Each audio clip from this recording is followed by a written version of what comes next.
আমরা প্রশংসা পেয়ে অভ্যস্ত, প্রশংসা শুনতে পছন্দ করি, কিন্তু কেউ যদি আমাদের সমালোচনা করে, আত্মসমালোচনা করতে পছন্দ করি না, সমালোচনা শুনতেও পছন্দ করি না। অথচ উচিত ছিল আমার অন্যায়গুলো আরেকজন ভাই চর্চা করে আমার সামনে বলুক যে ভাই আপনার এটা ভুল, শুধরান। এই ভুলগুলো যদি ধরতো তাহলে আমার জিন্দেগি শুধরায় আমি তো জান্নাতের রাস্তার মেহমান হয়ে যেতাম। কিন্তু প্রশংসা শুনতে শুনতে আমাদের ঘাড়ের রগ মোটা হয়ে যায়, যার কারণে আমরা খারাপ কথা শুনতেও পারি না, সহ্যও করতে পারি না, নিজেদের জিন্দেগি শুধরাইতেও পারি না। এই জন্য অন্যকে ছোট চোখে দেখার আগে আল্লাহ পাক রব্বুল আলামিন বলেন, ইয়া আইয়ুহাল্লাযীনা আমানু, হে মুমিনের দল। আল্লাহ পাক রব্বুল আলামিন মুমিনদেরকে বললেন, নাসারা কেউ বলেন নাই, ইহুদি কেউ বলেন নাই, খ্রিস্টান কেউ বলেন নাই, অন্য মানুষ কেউ বলেন নাই, মুমিনকে বলেছেন।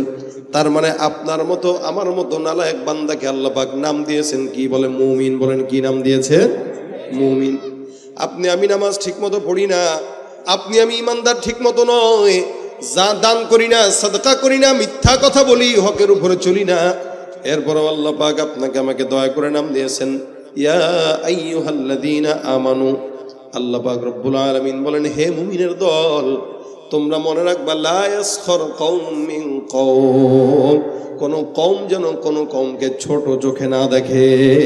আল্লাহ পাক রব্বুল আলামিন বান্দাকে জানায় দিয়া বলেন, কারণ তোমাদের মধ্যে কওমে কওমে মারামারি, দ্বন্দ্ব লাগবে, তোমাদের মধ্যে রাজনৈতিক দলে দলে দ্বন্দ্ব লাগবে, তোমাদের মধ্যে ওই দলের সঙ্গে ওই দলের দ্বন্দ্ব লাগবে, এক বংশের সঙ্গে আরেক বংশের দ্বন্দ্ব লাগবে।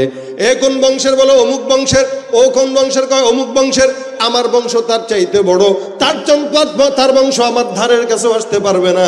এরকম করে করে এক দল আরেক দলকে কটূক্তি করে, এক দল আরেক দলকে ছোট করে, এক দল আরেক দলের গীবত শিকায়াত করে। আমার আল্লাহ ডাক দিয়া বলেন, লা ইয়াসখর কওমুম মিন কওমিন আসা আন ইয়াকুনু খায়রাম মিনহুম। খবরদার মুমিন, এক দল আরেক দলকে ছোট চোখে দেখবা না, এক দল আরেক দলের গীবত করবা না, কারণ হতে পারে তুমি যাকে টিটকারি করো, ছোট মনে করো, আমার আল্লাহর কাছে ওই বান্দাটার সম্মান বেশি, তোমার কোনো দাম নাই। ভাইরা আমার, আল্লাহ পাক রব্বুল আলামিন বলেন, এক দল আরেক দলকে ছোট চোখে দেখবা না, পুরুষরা, এটা পুরুষদের জন্য। আবার ডাক দেয়া বলতেছেন, ওয়ালা নিসা উম্মিন নিসা ইন আসা আইয়াকুন্না খায়রাম মিনহুম, কোন নারী যেন কোন নারী জাতিকে ছোট চোখে না দেখে। মেম্বারের বউ, চেয়ারম্যানের বউ, বড় হুজুরের বউ, বড় আলেমের বউ আরেকজন বউকে ছোট চোখে দেখে, ভাইয়ের বউ আরেক ভাইয়ের বউকে ছোট চোখে দেখে। আল্লাহ পাক বলেন, কোন নারী যেন কোন নারীকে ছোট চোখে না দেখে। কেন? যেই নারীকে ছোট চোখে দেখা হয়, হতে পারে আল্লাহর দরবারে ওই ছোট চোখে দেখনেওয়ালা নারীর সম্মান অনেক বেশি। এজন্য দুনিয়াতে কেউ এই কথা বলতে পারে না, ভাই আমার দাম আল্লাহর কাছে বেশি। না আমি, না আপনি। অনেক বড় বক্তা হইতে পারে, অনেক বড় মানুষ হইতে পারে, অনেক বড় আলেম হইতে পারে, অনেক বড় পীর হইতে পারে, কিন্তু আল্লাহর কাছে বড় কিনা ওইটার সার্টিফিকেট তো কে দিবেন? কে দিবেন? আপনি কেন আরেকজনের দোষারোপ করেন? এই জন্য আল্লাহ পাক রব্বুল আলামিন বলেন, ওয়ালা তালমিজু আনফুসাকুম ওয়ালা তানাবাজু বিল আলকাব। আল্লাহ পাক রব্বুল আলামিন বলেন, খবরদার, একদল আরেকদলকে ইলজাম দিবা না, খারাপ কিছু বলবা না, গীবত শিকায়াত করবা না, কেউ কাউকে গালিও দিবা না, ভিন্ন কোনো নামেও ডাকবা না। মোটা একটা মানুষ যাইতেছে, কয় ও যে দেখ মুটকু যায়, মুটকু কয় কিনা, কথা কয় না। চিকন মানুষ হাঁটতেছে, কয় দেখ রে ভাই ক্যাঙ্গারু যায়, বাতাস দিলে ওইরা ধাক্কা দিলে উড়ে চলে যাবে। ছোট একটা মানুষ যাইতেছে, কয় দেখ কেমন বাউন্না যায়, খাটো। রাসূল করিম সাল্লাল্লাহু আলাইহি ওয়াসাল্লাম নিষেধ করলেন, খবরদার, কেউ লম্বা, কেউ ছোট, কেউ বাটো, কেউ মোটা, কেউ চিকন, এই শব্দটাও কোনোদিন তাকে আঙ্গুল দিয়া বলা যাবে না, নিষেধ করেছেন কে? খবরদার, কাউকে ভিন্ন কোনো নামে ডাকা যাবে না। কারো নাম অমুক, তাকে ওই নামে বাদ দিয়া এমন কোনো নামে ডাকলা যেই নাম ডাকলে সে বেজার হয়। আল্লাহ পাক বলেন, খবরদার, এই নামে ডাকা যাবে না, এটা আমি আল্লাহ পাক রব্বুল আলামিন নিষেধ করে দিলাম। নবী করিম সাল্লাল্লাহু আলাইহি ওয়াসাল্লামের বিবি হযরত সাফিয়া রাদিয়াল্লাহু তাআলা আনহা একবার ঘরের মধ্যে আসলেন, আম্মা জান আয়েশা দেখলেন হযরত সাফিয়া হয়তো একটু খাটো অথবা একটু মোটা ছিলেন। আম্মা জান আয়েশা রাদিয়াল্লাহু তাআলা আনহা তার ব্যাপারে মন্তব্য করলেন, হাকাযা, এটা মনে মনে মন, অর্থাৎ সাফিয়া একটু মোটা, নবী আপনি কেমনে তারে পছন্দ করলেন? দেখবেন ঘরের মহিলা যতই হোক না কেন, একজন বিবি আরেকজন বিবির প্রতি একটু কি থাকে, হিংসা অথবা ঈর্ষা থাকে, যে ওরে বেশি মহব্বত করে, আমারে কেন করে না। আম্মা জান আয়েশা রাদিয়াল্লাহু তাআলা আনহা রাসূল সাল্লাল্লাহু আলাইহি ওয়াসাল্লামকে বলতেছেন, ইয়া রাসূলুল্লাহ, বিবি সাফিয়াকে আপনি পছন্দ করলেন, কিন্তু সাফিয়া তো এমন এমন এমন দেখতে এরকম। নবী করিম সাল্লাল্লাহু আলাইহি ওয়াসাল্লাম বলেন, আয়েশা, তুমি সাফিয়ার অগোচরে সাফিয়ার ওই ব্যাপারে এরকম মন্তব্য করলা, সাফিয়া বেটে অথবা মোটা। যদিও সাফিয়ার ভিতরে এই গুণটা আছে, যদিও সাফিয়া বেটে অথবা মোটা, কিন্তু তারপরেও তুমি তার অবর্তমানে কথাগুলো আমার কাছে বললা। আয়েশা, তুমি জানো কথাটা কত মারাত্মক খারাপ। দেখেন, রাসূল করিম সাল্লাল্লাহু আলাইহি ওয়াসাল্লামের বিবি আম্মা জান আয়েশা, যিনি না হলে আমাদের সমাজের মা বোনদের মাসলা আমরা এই পর্যন্ত পেতাম না। আয়েশা রাদিয়াল্লাহু তাআলা আনহা বলছেন, রাসূল, আপনার বিবি সাফিয়া এরকম এরকম। নবী বলতেছেন, আয়েশা, তোমার এই কথাটা মারাত্মক খারাপ। তুমি কি জানো কথাটা এত দুর্গন্ধ? এই কথাটার দুর্গন্ধ যদি সমুদ্রের মধ্যেও নিক্ষেপ করা হতো, সমুদ্রের সব পানি কালো হয়ে যেত, তোমার কথার দুর্গন্ধ কোনোদিন শেষ হতো না। কত মারাত্মক পর্যায়ের গুনাহ তোমার মাধ্যমে হয়েছে, তুমি আল্লাহর দরবারে ইস্তেগফার করো। আয়েশা আয়েশা ডাক দিয়া বলেন, ইয়া রাসূলুল্লাহ, আমি কথাটা খারাপ নিয়তে বলি নাই। রাসূল বলেন, তুমি খারাপ নিয়তে বলো অথবা না বলো, যেই জিনিসটা ওর ভিতরে আছে এটা যদি ও শুনতো তাহলে কষ্ট পেত কিনা? আম্মা জান আয়েশা বলেন, হ্যাঁ, অবশ্যই কষ্ট পেত। নবী বলেন, এটার নামই গীবত। যেই গুণটা যার ভিতরে আছে তার অগোচরে, তার অবর্তমানে ওই বিষয় নিয়ে আলোচনার নাম কি? জোরে বলেন তো, গীবত। এই জন্য সাহাবা একরাম রাসূল সাল্লাল্লাহু আলাইহি ওয়াসাল্লামের সামনে বসা, নবী আমার ডাক দিয়া বলেন, আতাদরুনা মাল গীবা, তোমরা কি জানো গীবত কি? সাহাবা আজমাইনের একটা আদব ছিল, জানলেও বলতো আল্লাহু আ'লাম ওয়া রাসূলু, আল্লাহ আল্লাহর রাসূল ভালো করেই জানে। রাসূল সাল্লাল্লাহু আলাইহি ওয়াসাল্লাম বলেন, যিকরুকা আখাকা বিমা ইকরাহু, এ বান্দা, তোমার ভাইয়ের অবর্তমানে এমন কিছু নিয়ে আলোচনা করা যে জিনিসটা সে অপছন্দ করে। অর্থাৎ একটা মানুষের ভিতরে একটা খারাপ গুণ আছে, এটা তার সামনে আলোচনা না করে তার অবর্তমানে আলোচনা করার নামটাই হলো গীবত। এই গীবতের দোষ পুরুষদের যতটুকু গুণ আছে তার চাইতেও বেশি হাজার কোটি গুণে মহিলাদের মধ্যে আছে না নাই? মহিলাদের কাজই এক জায়গায় 5 জন বসবে, শ্বশুর বাড়ির গল্প, অমুক বাড়ির গল্প, ভাইয়ের বউর গল্প, বাস গীবত আর গীবত, শেখায়ত আর শেখায়ত। অথচ অনেক পর্দাশীল নারী তাও করতেছে। এই যে বললাম শুরুতেই, মানুষ ইমানদারদের পছন্দ নিয়ে একটি গুনাহ হচ্ছে গীবতের গুনাহ। আর গীবতটা করে কি দিয়া বলেন তো? জিহ্বা দিয়া। কি দিয়া? জিহ্বা দিয়া করে। এই কারণে রাসূল করিম সাল্লাল্লাহু আলাইহি ওয়াসাল্লামের কাছে এক সাহাবী এসে ডাক দিয়া বলেন, ইয়া রাসূলুল্লাহ, আমাকে নাজাত পাওয়ার মতো একটা আমল শিখা দেন। নবী করিম সাল্লাল্লাহু আলাইহি ওয়াসাল্লাম বলেন, নাজাত পেতে চাও? এ বান্দা, নাজাত যদি পেতে চাও, জমিনের মধ্যে তুমি তোমার জবানের হেফাজত করো। রাসূল ডাক দিয়া বলেন, আমলিকা আলাইকা লিসানাক, তুমি তোমার জবানের কন্ট্রোল করো। যার জবানের কন্ট্রোল নাই তার শান্তিও নাই, যার জবানের হেফাজত নাই তার দুনিয়াতে সম্মানও নাই।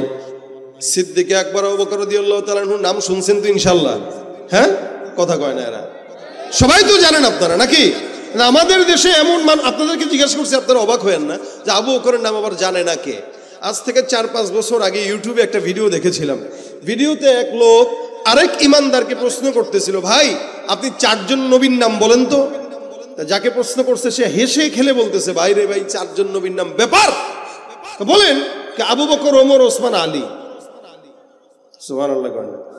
দেখছেন নি? সুবহানাল্লাহ কয়। আমি টেস্ট করলাম যে কি কয়, এ কয় সুবহানাল্লাহ।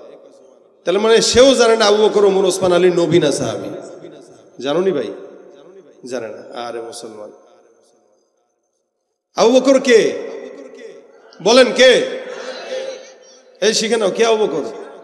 বলো, জোরে বলো। ওমর কে? ওসমান কে? আলী কে? শুধু সাহাবী না, 4 জন খলিফা, খলিফাতুল মুসলিমিন।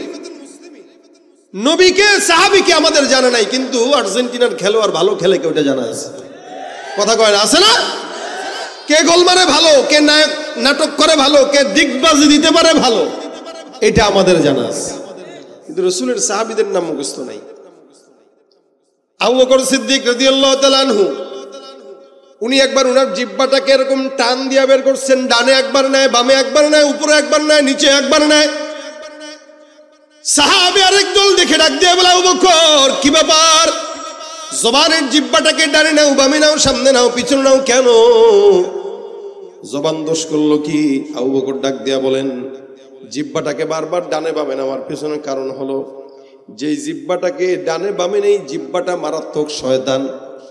এই জীবনের মধ্যে, দুনিয়ার মধ্যে যত মানুষকে বিপদের মধ্যে পড়তে দেখলাম, শুধুমাত্র জবানের কারণেই পড়তে দেখেছি। কারণ যার জবানের হেফাজত নাই, যার জিহ্বার কন্ট্রোল নাই, তার সম্মানও নাই, তার দুনিয়ার জমিনে লাঞ্ছনা হয়। জবানের হেফাজত করো, তোমার জবান তোমার কাছে। যার জবানের গ্যারান্টি নাই, তার সম্মানের গ্যারান্টি নাই। যার জবানের গ্যারান্টি নাই, তার ক্ষমতারও গ্যারান্টি নাই। এক কথা বইলেই জবান দিয়া 40 মিনিটের মাথায় দাদার বাড়ি চলে গেছে। কথা কি ঠিক না? যদি না বলতো এই কথা যাইতনি, কথা কয় না, বুঝেন না আপনারা, বুঝছেননি কি বলছে জবান দিয়া? বলেন বলেন, বলা দরকার ছিল কিন্তু বলছে। কি দিয়া বলছে? জিহ্বা দিয়া, পিছন দিয়ে তার বলে নাই। জিহ্বা দিয়া বলছে। রাসূল বলেন আমলিক আলাইকা লিসানাক, তুমি তোমার জবানের হেফাজত করো। জবানের হেফাজত নাই, ক্ষমতাও নাই। জবানের হেফাজত নাই, সম্মানও নাই। জবানের হেফাজত নাই, মানুষের কাছে তার ভারতও নাই। আমলিক আলাইকা লিসানাক, যার জবানের হেফাজত আছে তার সম্মান আছে। এই জন্য আবু বকর বলেন আমি আমার জিহ্বাটাকে একটু শাসন করি, যেন উল্টা পাল্টা কথা না বলে। কালাম, কথা, বাক্য এটা দামি জিনিস। যতক্ষণ ভিতরে থাকে সম্মানের সঙ্গে দামি থাকে। বের হইলে হালত হয় দুইটা, হয়তো দুর্গন্ধ ছড়ায়, নয়তো সুগন্ধি ছড়ায়। কিন্তু সমাজের অধিকাংশ মানুষের জবান দিয়ে দুর্গন্ধ ছড়ায়, সুগন্ধি ছড়ায় না। কারণ কি? অধিকাংশ মানুষ কথা বলে অযথা। অধিকাংশ মানুষ কথা বলে অযথা আর না বুঝে না জেনে। অধিকাংশ মানুষ কথা বলে অপ্রয়োজনীয়, প্রয়োজনীয় কথা বলে না। নবী করিম সাল্লাল্লাহু আলাইহি ওয়াসাল্লাম বলেন আমলিক আলাইকা লিসানাক, নাজাত যদি পেতে চাও জবানের হেফাজত করো। আরেক হাদিসে পয়গম্বর বলেন মান সাকাতা নাজা, যেই বান্দা যত বেশি চুপ থাকবে আল্লাহ পাক ওই বান্দাকে তত আগে আগে নাজাত দিয়ে দিবেন। সুবহানাল্লাহ। এই জন্য বোবা হওয়া, বোবা মানুষের শত্রু নাই। কথা আছে না, যার বোবা ওর কোনো শত্রু নাই, কারণ কথাও জানে না, ওর কোনো শত্রুও নাই। আর যে কথা বলে বেশি, তার ভুলও হয় বেশি, শত্রুও বাড়ে বেশি। ভাইরা আমার দেখেন, হযরত আম্মা আয়েশা রাদিয়াল্লাহু তাআলা আনহা বলতেছেন, সাফিয়া এমন নবী বলেন তোমার কথা যদি সমুদ্রের মাঝখানে ফেলা হতো, সমুদ্রের পানিও দুর্গন্ধ হয়ে যেত, মগর তোমার কথা দুর্গন্ধ শেষ হতো না। তার মানে কথাটা এমন মারাত্মক বলছো। সাহাবা একরাম ডাক দিয়া বলেন হুজুর, আমরা যদি এমন মানুষ নিয়ে কথা বলি যে এই মানুষের মধ্যে ওই গুণটা আছে অথবা দোষটা আছে, রাসূল বলেন হা ইন কানা ফিহি, যদি তার মধ্যে ওই গুণটা থাকে তাহলে তুমি আগতাবতাহু, তাহলে তুমি গীবত করলা। আর যদি ওই গুণটা ওর মধ্যে না থাকে তাহলে গীবত নয়, সেটা অপবাদ। আমার ভিতরে অন্যায় আছে, এটা নিয়ে আপনি আমার অগোচরে বলা বলি করতেছেন, মানুষের কাছে বলেন আরে ওরা তো চিনি, এ তো এই, ও তো এই, এটার নামই গীবত। এটা যদি করে তো কি হয়? আল্লাহ বলেন আইয়ুহিব্বু আহাদুকুম আইয়াকুলা লাহমা আখিহি মাইতান ফাকারিহতুমুহ। বান্দা যদি কেউ কারো গীবত করে, আল্লাহ পাকের এই আয়াতের কথা অনুযায়ী মনে হয় বোঝা যায়, কেউ যদি কারো ইমানদার ভাইয়ের গীবত শিকায়াত করে তাহলে সে তার আপন মরা ভাইয়ের গোশত খাইল। নাউযুবিল্লাহ। এই জন্য সমাজে উঠতে বসতে চলতে ফিরতে আমাদের দেশে অনেক গীবত হয়, প্রত্যেকটা মজলিসে গীবত হয়। গীবত ছাড়া আড্ডা ঠিক মতো জমে না। যত গীবত খাইতে মজা। ওই যে গোশতের সাথে তুলনা দিয়েছেন আল্লাহ পাক, আইয়ুহিব্বু আহাদুকুম আইয়াকুলা লাহমা আখি, ভাইয়ের গোশত, মাইতা, তাও জীবিত না, মৃত, মৃত ভাইয়ের গোশত খাওয়া, এটা তার কাছে ভালো লাগে। গোশত দিয়ে ভাত খেতে যেমন মজা, গীবত করতে এমন মজা, কারণ এটার সঙ্গে গোশতের তুলনা আসছে। এই জন্য যতক্ষণ গীবত করবেন, আপনার পাশে যদি কেউ থাকে গীবত করার মতো, আপনি তারা বলে দিবেন ভাই গীবত করতে মন চাইলে অন্য জায়গায় যায় করো, এই মজলিসে বসে গীবত করো না। অনেক বুজুর্গানে দিন ছিলেন, কোন মজলিসে যখন গীবত হইতো ওনারা উঠে চলে যেতেন। আমাদের আকাবির বুজুর্গানে দিনরা ওই কাজ করতেন, মজলিসে গীবত তো মজলিস থেকে উঠে চলে যেতেন, অথবা কানের ভিতরে কোনো কিছু দিয়ে রেখে দিতেন যে গীবত ওরা করলে করুক, আমি শুনবো না, বাস বলবও না, শুনবও না। কারণ গীবতের একটা বড় কুফল হইল, আমি যদি আপনার গীবত করি মাআযাল্লাহ, তাহলে আপনার সমস্ত গুনাহ আমার কাছে আসবে, আমার নেকিগুলো আপনার কাছে যাবে। আচ্ছা বলেন, কেউ কারো গীবত যখন করে বন্ধুত্ব পোষণ করে করে না শত্রুতা পোষণ করে করে? অবশ্যই শত্রুতা। আপনারা যদি জিজ্ঞাসা করা হয় ভাই আপনি ওরে ভালোবাসেন, দূর মিয়া ভালোবাসি মানে কি, ওরে পাইলে তো পিডায় মারবো, তার মানে সে আপনার শত্রু। আচ্ছা আপনাকে যদি বলা হয় ভাই তাকে কি আল্লাহ জান্নাত দিলে আপনি খুশি, দূর মিয়া ও জান্নাতে যাইবো, জিন্দেগিতে অত ঢাকা পড়ছে না, আল্লাহ তারও জান্নাত দিবে, ও তো জাহান্নামী। আপনি নিজে তাকে জাহান্নামের সার্টিফিকেট দিয়ে দিচ্ছেন। আপনি কোশ্চিন কালেও চান না সে জান্নাতে যাক, কিন্তু আপনি গোপনে গোপনে আপনার অগোচরে তাকে সুন্দর করে জান্নাতের রাস্তা সহজ করে পাঠিয়ে দিতেছেন, আপনি নিজেও জানেন না। কিভাবে? ওই যে আপনি যখন তার গীবত করলেন, শিকায়াত করলেন, পরনিন্দা করলেন, প্রতিহিংসা করলেন, আপনার এক একটা গীবতের মাধ্যমে আপনার আমলগুলো গোপনে তার কাছে চলে যাচ্ছে, আর তার গুনাহগুলো আপনার কাছে চলে আসতেছে, আপনি জানেনও না। আপনি আপনার শত্রুকে বিনা হিসেবে জান্নাতে পাঠানোর পায়তারা করতেছেন।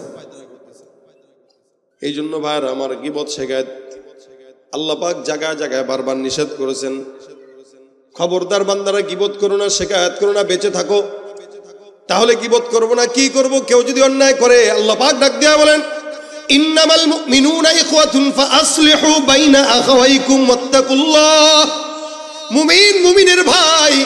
আজকে সমাজে আল্লাহ পাক ঘোষণা করলেন মুমিন মুমিনের ভাই, কিন্তু আজকে সমাজে দেখা যায় আমার মুসলমান ভাইদেরকে যারা হত্যা করে তাদের পক্ষে হয়ে আরেক দল সাপোর্ট করে। এদের কাছে মুমিনদেরকে ভাই মনে হয় না, ইহুদি নাসারা খ্রিস্টানদেরকে বন্ধু মনে হয়। ঠিক কি না জোরে কর? কোন ইহুদি নাসারা খ্রিস্টান বিধর্মী মুশরিক মুসলমানের বন্ধু হতে পারে না, ভাইও হতে পারে না। কোন দ্বিমত আছে আপনাদের? আল্লাহ বলেন ডাক দিয়া, লা তাত্তাখিযুল ইয়াহুদা ওয়ান নাসারা আউলিয়া। ইহুদি নাসারাকে বন্ধু বানানো যাবে? কথা কয় না যাবে? ওরা একজন আরেকজনের বন্ধু। আল্লাহ পাক বলেন এদেরকে বন্ধু বানায় না, বা'দুহুম আউলিয়া উবাদ। এরা একে অপরের বন্ধু, এরা তোমাদের শত্রু। যতই আমাদের সামনে এসে আমাদের পক্ষে কথা বলে যাক, কোন বিধর্মী যতই মুসলমানের পক্ষে কথা বলুক, বুঝতে হবে এই কথা বলার পিছনে উদ্দেশ্য ভালো না, চক্রান্ত খারাপ। কারণ মুসলমান মুসলমানের বন্ধু, তারা তাদের বন্ধু, মুসলমান ওদেরকে বন্ধু বানাইতে পারে? আল্লাহ পাক ডাক দেয়া বলেন, ইন্নামাল মুমিনুনা ইখওয়া। মুমিন মুমিনের ভাই। ফাসলিহু বাইনা আখাওয়াইকুম। কোন ভাই যদি অন্যায় করে তাহলে তুমি তাকে শুধরা দেওয়ার নিয়তে সুন্দর করে তারে বুঝাও। একবার অন্যায় করলো, দুইবার অন্যায় করলো, তিনবার অন্যায় করলো, সুন্দর করে বুঝাও। যদি না বুঝে, বারবার বোঝানোর পরেও যদি না বুঝে, তাহলে তার হালদাকে ছেড়ে দাও।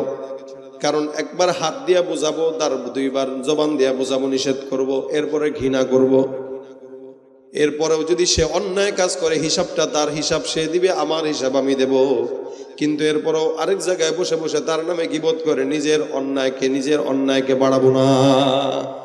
আল্লাহ পাক রব্বুল আলামিনের হাবিব সাল্লাল্লাহু আলাইহি ওয়াসাল্লামের কাছে একবার একটা সাহাবী দুইজন মহিলার নামে তথ্য নিয়ে আসছে।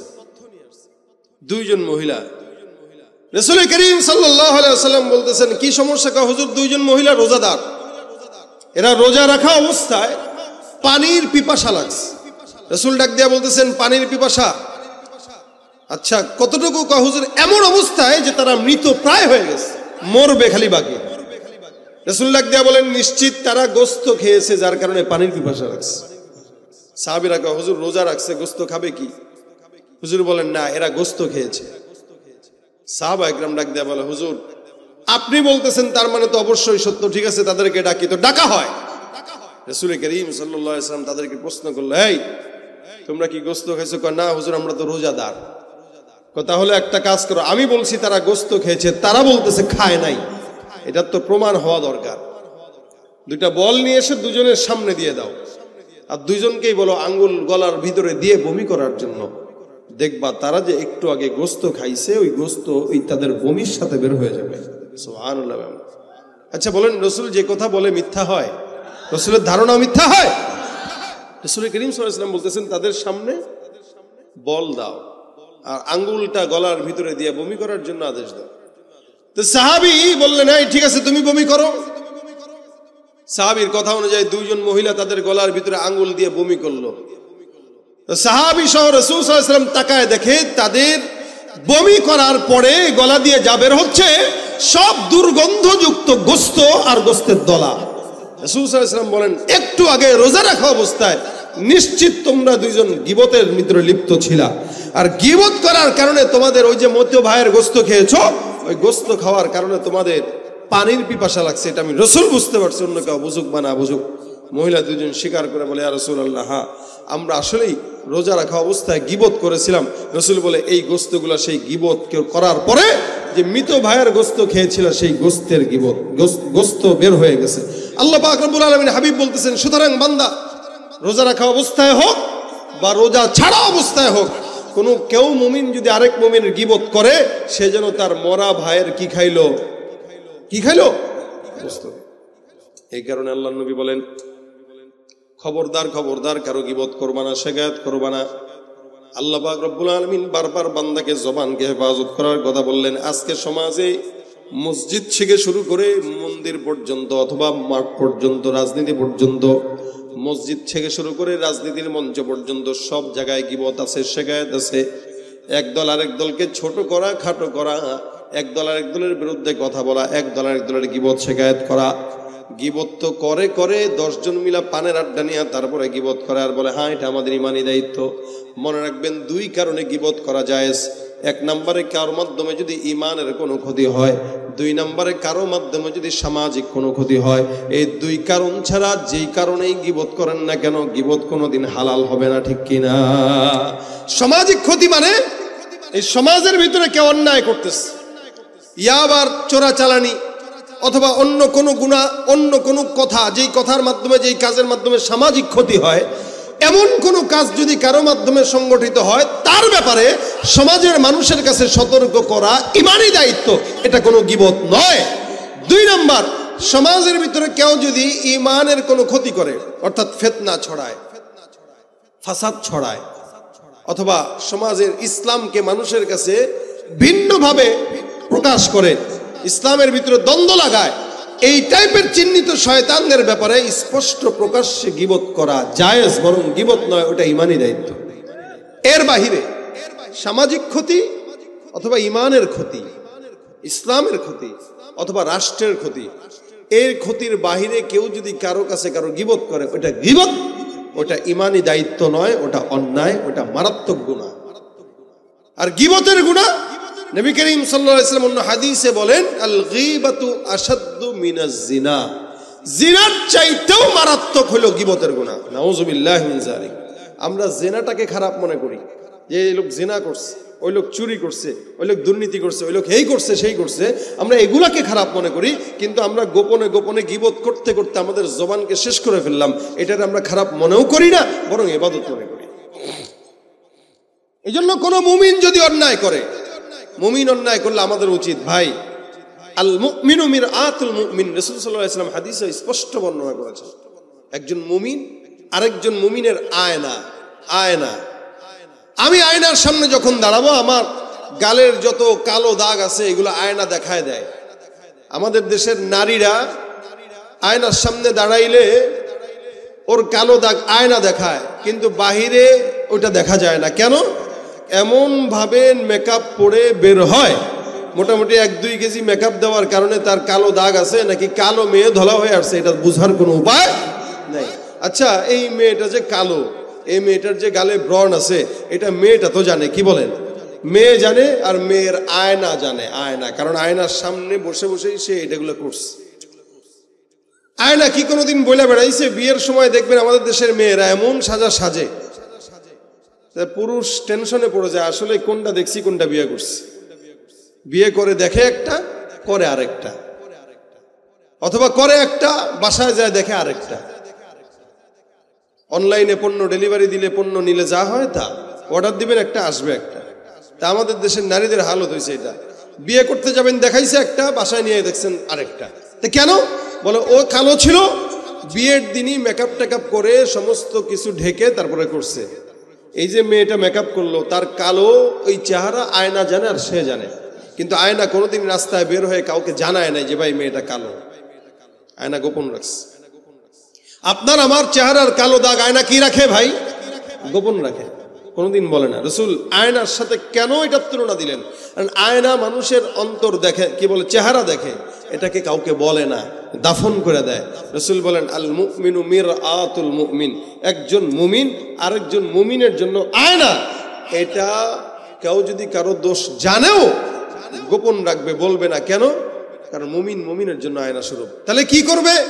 বলবে না, তবে গোপনে গোপনে তাকে ডাক দেয়া বুঝাবে, ভাই আপনার এই এই কাজগুলো খারাপ, এগুলো করেন না। এভাবেই যদি সমাজের প্রত্যেকটা ভাই প্রত্যেকটা ভাইয়ের ভুল ধরতো, এই সমাজে কোনো অন্যায় বিচার থাকতো না, বাড়তো না। ঠিক কিনা বলেন? কিন্তু আমরা হিংসাত্মক মনোভাব নিয়ে তারপরে সমাজে মানুষের ভুল ধরি। আমি চিন্তা করি এই লোকটা এই কাজটা কেন করবে, যার কারণে 10-20 বছর আগের ভুল কেউ কেন্দ্র করে মানুষের শত্রুতা করে। ওই যে ভিতরে দয়া, ইহসান, মায়া, মহব্বত এগুলা কম, শত্রুতা বেশি, প্রতিহিংসা বেশি, পরশ্রী কাতরতা বেশি। এগুলোর কারণে বান্দার আমল ধ্বংস হয়ে যায়। রাসূল সাল্লাল্লাহু আলাইহি ওয়াসাল্লাম এই কারণে হাদিসে ঘটনা বর্ণনা করে বলেন, এক বান্দা যার জান্নাত আল্লাহ পাক ফাইনাল করে দিয়েছেন, জান্নাতে ঢুকবে, এমন সময় পিছন থেকে এক লোক এসে ঢুকে বলবে, ভাই যাওয়ার আগে আমার হিসাব নিকাশটা করে যান। বান্দা বলবে, কিসের হিসাব? রাসূল সাল্লাল্লাহু আলাইহি ওয়াসাল্লাম বলেন, এই বান্দা বলবে, এই দুনিয়াতে তুমি আমার নামে গীবত টিবত করে মানুষের কাছে বর্ণনা করতা আর আমার সম্মান নষ্ট করতা। আজকে আমি জান্নাতে যেতে পারতেছি না 10টা নেকির কারণে, 10টা নেকি দাও, তারপরে তুমি জান্নাতে যাও। নবী বলেন, এই ব্যক্তিটা তার আমলের কারণে জান্নাতে চলেই গেছিল, কিন্তু পিছন থেকে এটা এসে ধরছে, এই খবরদার, জান্নাতে যেতে পারবি না যতক্ষণ আমার আমল না দিবি। এখন বেচারা কয়, আল্লাহ কি করবো? আল্লাহ কয়, যেহেতু এটা বান্দার হক, আমার কোনো হাতে নাই, আল্লাহ পাক হুকুকুল্লাহ মাফ করে দিবে, হুকুকুল ইবাদ মাফ করবে না। বান্দার হক আছে, বান্দার গীবত করাও বান্দার হক নষ্ট করা। নবী বলেন, তুমি যেহেতু গীবত করে করে, শিকায়াত করে করে, পরনিন্দা প্রতিহিংসা করে করে ওই বান্দার আমলনামা নষ্ট করছো, ওই বান্দাকে কষ্ট দিছো, ইজ্জত নষ্ট করছো, এই বান্দার হকটা আজকে বান্দাকে বুঝায় দাও। বান্দা যতক্ষণ তোমাকে মাফ না করবে, আমি আল্লাহ পাক রব্বুল আলামিন ততক্ষণ মাফ করব না। আল্লাহ রাসূল সাল্লাল্লাহু আলাইহি সাল্লাম বলেন, এরপর ওই বান্দাটা যখন নাকি জান্নাতে চলে যেতে যাবে, এবার বান্দা ডাক দেয়া বলবে, ভাই আমার 10টা নেকি বাকি, 10 নেকির কারণে তুমি আমাকে জান্নাতে যেতে দিতেছো না, সুতরাং 10টা নেকি দিয়া তারপরে তুমি জান্নাতে যাও, আমার কোনো বাধা নাই। এই বান্দা বারবার না পেয়ে 10টা নেকি ওই বান্দাকে দান করে দিবে। বান্দা তো জান্নাতে চলেই গেছিল, কিন্তু এই কারণে পারে নাই। এখন আল্লাহর কাছে ডাক দেয়া বলবে, আল্লাহ এই বান্দাটার কাছে 10টা নেকি দেওয়ার কারণে আমার কাছে 10টা নেকি শর্ট হয়ে গেছে, মালিক এখন তুমি বলো আমি কি এই বান্দাকে নিয়ে জান্নাতে যেতে পারবো কিনা? আল্লাহ পাক ডাক দেয়া বলেন, তোমার তো যতটুকু দরকার ততটুকু আমি দিয়েছিলাম, এখন যেহেতু তাকে 10 নেকি দেওয়ার কারণে কমতি হয়ে গেছে, এখন কমতির কারণে করবা কি? সোজাসুজি জাহান্নামে চলে যাও। নিশ্চিত জান্নাতি বান্দা শুধুমাত্র গীবত, শিকায়াত, প্রতিহিংসার কারণে জাহান্নামে যাবে। আর ওই বান্দা 10টা নেকির অভাব ছিল, তার গীবত সে করছে, ওখান থেকে নেকি নিয়ে এই ব্যক্তি জান্নাতে ঢুকে যাবে। সুবহানাল্লাহ। এরপরেও আমরা গীবত করি, এরপরেও আমরা শিকায়াত করি। কি করা যাবে ভাই? করা যাবে? আমার ভিতরেও আছে এগুলা গুণ, আমার ভিতরে এই সমস্ত বদগুণ আছে। এক জায়গায় বসে গেলে গীবত করতে মন চায়, কেমন যেন গীবত ছাড়া গল্প জমেও না, এরকম আমাদের অবস্থা। কিন্তু আপনিও তো বুঝেন কোনটা গীবত। আপনার সামনে 10 জনের ভিতরে বসে যে একজন গীবত করে, আপনি সাথে সাথে বলবেন, ভাই আল্লাহর হস্তে গীবত বন্ধ করেন, বাদ দেন তো, নিজের কথা বলেন। আমরা প্রশংসা পেয়ে অভ্যস্ত, প্রশংসা শুনতে পছন্দ করি, কিন্তু কেউ যদি আমাদের সমালোচনা করে, আত্মসমালোচনা করতে পছন্দ করি না, সমালোচনা শুনতেও পছন্দ করি না। অথচ উচিত ছিল আমার অন্যায়গুলো আরেকজন ভাই চর্চা করে আমার সামনে বলুক যে, ভাই আপনার এটা এটা ভুল, শুধরান। এই ভুলগুলো যদি ধরতো, তাহলে আমার জিন্দেগি শুধরায় আমি তো জান্নাতের রাস্তার মেহমান হয়ে যেতাম। কিন্তু প্রশংসা শুনতে শুনতে আমাদের ঘাড়ের রগ মোটা হয়ে যায়, যার কারণে আমরা খারাপ কথা শুনতেও পারি না, সহ্যও করতে পারি না, নিজেদের জিন্দেগি শুধরাইতেও পারি না। আর যারা বলে তাদের বলার সিস্টেমটাও খারাপ, ওরা খারাপ নিয়তে বলে, ওরা গীবত শিকায়াত করে, প্রতিহিংসার নিয়তে বলে, যার কারণে আরো রাগ উঠে যে তুই বলবি যত আমি করব তত। এই জন্য রাসূল কারীম সাল্লাল্লাহু আলাইহি ওয়াসাল্লাম স্পষ্ট নিষেধ করেছেন, খবরদার গীবত শিকায়াতের মজলিস যদি আপনার সামনে কোনো বসে, আজকে থেকে নিয়ত করবেন এইটা। কোনো জায়গায় যদি গীবত শিকায়াতের আড্ডাখানা বসে, নিয়ত করবেন এভাবে যে, ভাই আপনারাও গীবত করেন না, আমাকেও গীবতের ভাগীদার বানায়েন না। আচ্ছা বলেন, এই গীবত কি আপনি যখন করেন, আমি যখন করি, আল্লাহ পাক লেখেন তো নাকি? কি বলা হয় আপনাদের? আল্লাহ পাক লেখেননি? না লেখেন না? লেখেন সব। ওয়া ইন্না আলাইকুম লাহাফিজিনা কিরামান কাতিবিন। আল্লাহ পাক রব্বুল আলামিন বলে বান্দার সবকিছু লেখা হয়, সবকিছু লেখা হয়। শুধু তাই নয়, বান্দা জবান দিয়া যেটা উচ্চারণ করে সেটাও আল্লাহ পাক রব্বুল আলামিন লিপিবদ্ধ করে, কি করে না? জবান দিয়া যেটাই বের করবেন সেটা আল্লাহ পাক রব্বুল আলামিন লিখবেন। বান্দা কথা বললো কি, কাজ করলো কি, সবকিছু আল্লাহ পাক রব্বুল আলামিন আমুলনামার মধ্যে বান্দার লেখা হয়ে গেছে। এ মুসলমান, এই কারণে নিয়ত করেন, রাসূল সাল্লাল্লাহু আলাইহি ওয়াসাল্লাম বলেন, কেউ যদি নেকের কাজের নিয়ত করে আল্লাহ পাক আমুলনামায় নেকি দান করে দেন। রাসূল বলেন, মান হাম্মা বিহাসানাতিন, কেউ যদি একটা নেকের কাজের নিয়ত করে আল্লাহ পাক আমুলনামার ভিতরে কাতাবাল্লাহু লাহু হাসানাতান কামিলা, পরিপূর্ণ নেকি আল্লাহ পাক তার আমুলনামায় দান করে দেন। সুবহানাল্লাহ।